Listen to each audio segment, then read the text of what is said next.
Welcome once in to the quiz show. I'm Trivia Tom Shillue. As you know, I'm the man with a plan to stump you if I can. I'm telling you, we are so excited today. We're crackling with energy. Why would that be? Well, what have we been promising you? Joining me on the hot seat today, our very first Superfan contestant. She's a happily married homemaker, a mom, a marketing director from Nashville, Tennessee, who made a little video on her phone, just like we told her to, telling us why we needed to bring her to the Big Apple to appear on the quiz show. Here's a clip. I love the quiz show. I play along all the time, and I have, unlike your contestants, gotten all of the questions right. So you need me to come and be on your show. And preferably, I would also like it if you would sing some barbershop for me, because I'm a big fan of that as well. Wow, big fan of barbershop. Absolutely. Do you know our headquarters is down in Nashville? I did not know The that. headquarters of the Barbershop Quartet Society. They call it the Barbershop Harmony Society. Okay. Everyone in harmony. It's everybody now. It's men, women, the whole thing. Okay. Anybody can sing barbershop. You don't have to have a handlebar mustache or anything like that. Kim, you look great. Thanks for coming down. Thank you for coming having me. Yeah. Thank you so much. I'm very happy to be here. Look, we are so excited. We have a photo of you and the family. Let's take a look at that. Oh, wow, wait a minute. What's going on? Where's the, is there snow in I Nashville? know. It's like twice a year. It snows about twice a year. Even then you make a big thing out of it. Yeah. And, all the snowmen you can make. Yeah. Does it drive you crazy? Do you guys when you get hit with snow, does it shut everything down? Oh, for a week at least. Yeah. No school. It's crazy. My kids would love that. The worst thing is when it snows and we still have school. Ooh, they get mad. Yeah, I understand. Well, my team of writers, you've heard all about them. They're angry. They're angry. They're bitter. They like to foil your chances on the quiz show, but you say that you've done very well. You've gotten perfect scores. How many times? Maybe like twice. Twice. Yeah. 2 perfect scores. Any predictions for what you got coming up here? I am predicting I'm going to get 6. You're predicting a 6 of 8. Okay, that's pretty good. That's a pretty high score. Well, this is a very special quiz that my angry staff has put together. It is all about actors with beards, booze, and fanny packs. Oh my goodness. You get that? Okay. Actors with beards, booze, and fanny packs. There's only one fanny pack question, but ooh, it's a great one. It feels very specific. It really is. Here's question 1 of 8. Most vodka is made from fermented grains like corn, rye, or wheat. Tequila, distilled from the fruit of the blue agave plant. Would you have gotten that correct? No. No? Okay. Rum, of course. I like to spell it R-H-U-M. Some people spell it rum, but I go rum. Rum. Rum is made from molasses or sugar cane. My question for you, Mrs. Fuller, is which of the following ingredients makes gin taste like gin? Is gin made with elderberries, juniper berries, or halle berries? Timer on the board. Okay. Well, I love Halle Berry. As much as I love her, I don't think she's making gin. Yeah. Elderberries, I know, is that's to make you feel better, like when you get sick. Oh, it is. So I'm gonna go with juniper berries. Oh, elderberries. Who does that? Do you make up tinctures at home? Yes. I mean, well, I don't. My aunt does. Yes. Your aunt has mason jars, huh? Yep, lots of mason jars. You have another aunt who makes gin in the back room? That's the uncle. Yeah. Is it juniper berries? Yes! Yeah. Okay, 1. Yeah. Elderberries. That's I'm gonna have to look up some recipes for elderberries. Do you know what country drinks the most gin? Just Oh wow. What'd you think? England? one would think, I would think like England or some Nordic country, something like that. You know what it is? Spain. Really? España. They love the gin. There we go. know. There's one Tom head for you. My You're own Tom on head. your way. Awesome. Question 2. Which of the following is a common wizarding expression used to show surprise in the Harry Potter universe? Is it Fine Friar's furry face, Merlin's beard, or Holy Hagrid's hollow? Have you read the books? I have read the book. You have? Okay. I have. To recognize any... So yeah, I mean Hagrid, everybody knows Hagrid, big old Hagrid. And there is no Merlin, and I don't think there's a friar. I've never heard Holy Hagrid's hollow, but I'm gonna go with Hagrid. Holy Hagrid's hollow! Hagrid, you're right. Hagrid is in the Harry Potter universe. No question. Please? Is it right? What? Yes, we got her in the very beginning of the show. Okay, look, I'm gonna root for you for the rest of the show, I promise. But I like how you reasoned it out. Hagrid's in there. There's no Merlin in Harry Potter. I know. But they refer to him. I did not, and I read it with my son all the time. He's going to be very upset. He is? Oh, Yeah. this is a good one. We're causing family strife. That's what this show is about. So sorry. Question number 3. Lawrence Tirode is a famous bearded guy who appeared in both 1982's Rocky III and on the 80s series, The A-Team. What is Lawrence Tirode's stage name? Hulk Hogan, Mr. T, or Sergeant Slaughter? Put the timer on the board. Okay, well, we've got a pretty big clue here with the T being in the Oh, Tiro. you know what? I didn't even think of that. And I know that Mr. T was part of the A-Team. I did know that, so I'm going Mr. T. Mr. T. Mr. T. Rocky III, A-Team. Is she right? Boom! Mr. T. Can you do a Mr. T? Oh.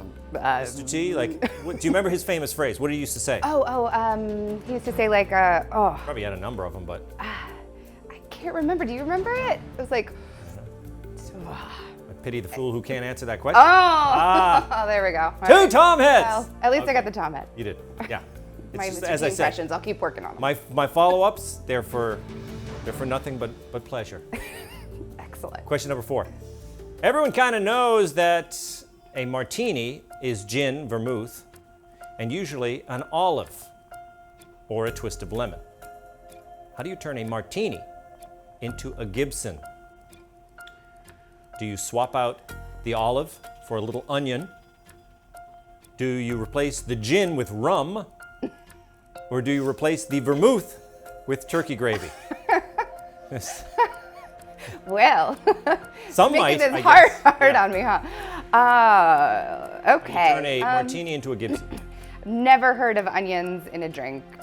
I bet they exist somewhere, but I don't think so. And much as I like turkey gravy, I'm not gonna drink it. So I'm gonna go replace the gin with rum. Place the gin with rum.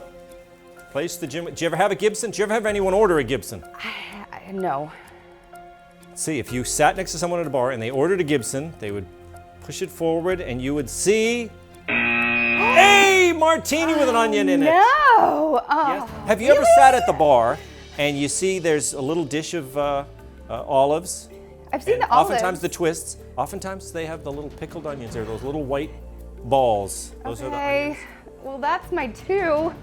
I mean, I'm in trouble now. I've got to keep. I got to get them all right. Okay, you got 2 wrong. So, but you can still reach your goal. I know. I'm hoping. I'm really hoping. And really, your goal was just getting here to New York and having the time of your life, right? Yes, absolutely. So we're halfway there, as they say, living on a prayer. Question 5. What famous bearded person was a German political theorist who conceived of the idea of communism and in 1848 outlined it in the Communist Manifesto? Was that Vladimir Lenin, Joseph Stalin, or Karl Marx? Put the timer on the board. Yes, all very good names for this question. Yes, certainly. I like them a lot. And I am going to go with Karl Marx. Karl Marx, Yes. German political theorist. Did you ever have any Marxist teachers? I did. No, I can't say that I did. They would slip it in. They would. I could tell. They would slip it in the philosophy. Just a little. Karl Marx, is she right? Boom, Yes. boom, boom. Yeah. Okay, all right, good. That's right. The others were Russians, right? The Russian they were all communists. Right. But he wrote the manifesto. 1, 2, 3. Yes, 3. 3 Tom heads. She wants to play. She wants to play the bongos, I can tell. Oh no. Oh no. You've already got your 2 wrong Okay. questions, right? Yes. But we're coming up now. We have, without a doubt, the toughest question of the day. You know what that means. You know what that's called. Let's see if you really are a super fan. Here it comes, the soul-crushing question of mass destruction. I knew it. What is the biggest beer drinking country in the world? The average person in this country drinks around 40 gallons of beer every year. Is this the Czech Republic, the United States, or Ireland? Oh, man. Oh, this is hard. Okay. It's hard, maybe tricky. It's your question of mass destruction. Yeah, which means it could very well be tricky. I'd love to pick the United States, but it's too easy. I'd love to pick Ireland, obviously Guinness beer. Yeah. But that feels like it might be too easy for the question of mass destruction. Playing the... Do we? I feel like I'm gonna go out on a limb. I've never heard this before. I'm gonna go with the Czech Republic. The Czech Republic. Who ever heard of these guys as a beer drinking country? You know what Pilsner Urquell from the famous, did you ever hear Pilsner Urquell? Yeah, that I've heard of, Pilsner, yes. one of the old, because it's a great old Pilsner brewing country, and they are the top beer drinking country in the world. Wow. Woo, okay, The good. Czechs love their beer. I did. Who knew? They drink it by really know the, the name Czechs. I don't know if they drink it by the stein, but they drink it by big, By the big vessels. 1, 2, 3, 4, Tom heads. Ireland came in 6th on the list. They drink about 26 gallons of beer per year. That's 40 for Czech Republic, 26 for Ireland. And the US, forget about it. Not even on there? No, we're number 21. We barely drink 20 gallons of beer per person. What are we doing? We need to step up our game. Exactly. I bet, you know what? I bet Nashville, if you Oh, isolated it, it might be up there. Oh, with- those pedal taverns, they're trying to get us up there. Yep. Well, this is the moment we've all been waiting for. I promise you. Do you remember the quiz is about alcohol or, you know, drinks? It's about bearded guys, bearded actors. What's the third category? Do you remember? Oh, yes, I do. Yeah? It's the fanny pack. Fanny packs. Did you know? In Australia and UK, fanny packs are called bum bags. I didn't know that. Okay, that should have been the question. In recent years, A-list celebrities, Kendall Jenner, Matthew McConaughey, they've tried to bring back the fanny pack. You see where I'm going with this, Kim? This is our fanny pack question.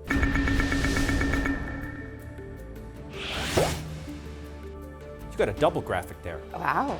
This is a special day.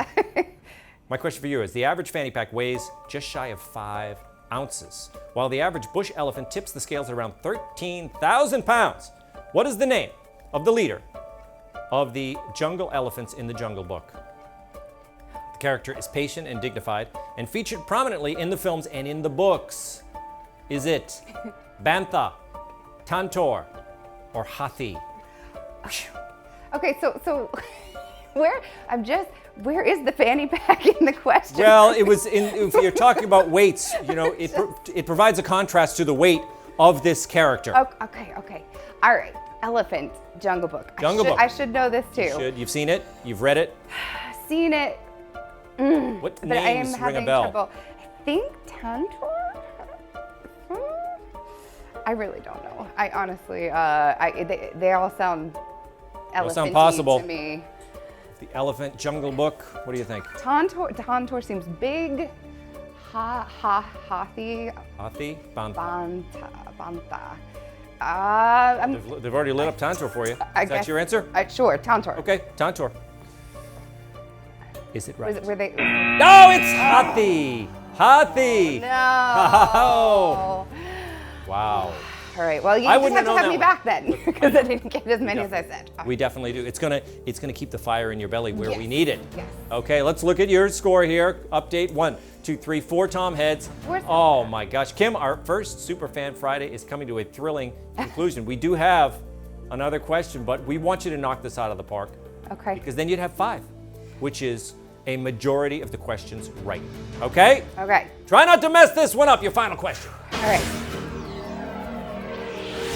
Bearded actor and comedian and writer, Zach Galifianakis. Do you know who that is? I do. You do? Between two ferns. Yeah. Oh, he's not won. He has not won, but 2 Emmy awards for what show? Well. Is it Baskets, Between Two Ferns, or 30 Rock? Well, this is going to be especially difficult now. Well, you know what? I mean, he has 2 Emmys. Okay. For what series did he win the Emmy? For what series? Okay. All right. So, never heard of Baskets. Don't think that's a thing. 30 Rock is great, but I don't think so. That could be the tricky if he somehow is a writer on 30 Rock, and I didn't know that. But I know that he's Between Two Ferns, so I think I have to go with that. Gotta go with that. Yeah. It's famous, Between Two Ferns. Not only is it famous, it is an Emmy winner. Yes. I wish we had an Emmy to give you for that. Thanks. For your deliberation. He could have been a writer on 30 Rock, you know, with his, it's in his style. But when you think about it, the films he did, you know, the Hangover and things Hangover. like that, he was already a big star before 30 Rock, I think.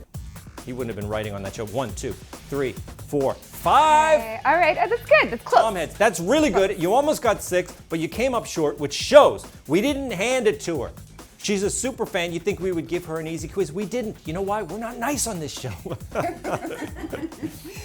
Oh, Kim, and I'm glad you want to come back again. That's what we do. We have people on, we have them again. Will you tell people out there in Fox Nation land, can you see the teleprompter there? Tell them, don't forget what? Don't forget, if you're a fun fact fiend like Kim, a trivia titan like Kim, and a fiercely super proud super fan like Kim, take a 30-second video of yourself telling us why we should bring you to the Big Apple to appear on the quiz show with me or you. Yeah, then upload that video to Twitter, Facebook, Instagram. Use the hashtag Fox Nation Quiz Show. If we reach out to you, that means you've been selected. Terms and conditions apply, of course, and we'll be explained if and when we contact you. Kim, you just blew my cover. Now everybody knows when I do that little ad lib at the end of the show, I'm totally just reading out of the prompter. No, but it's not true. Nothing I say is original on this show. I have half a brain.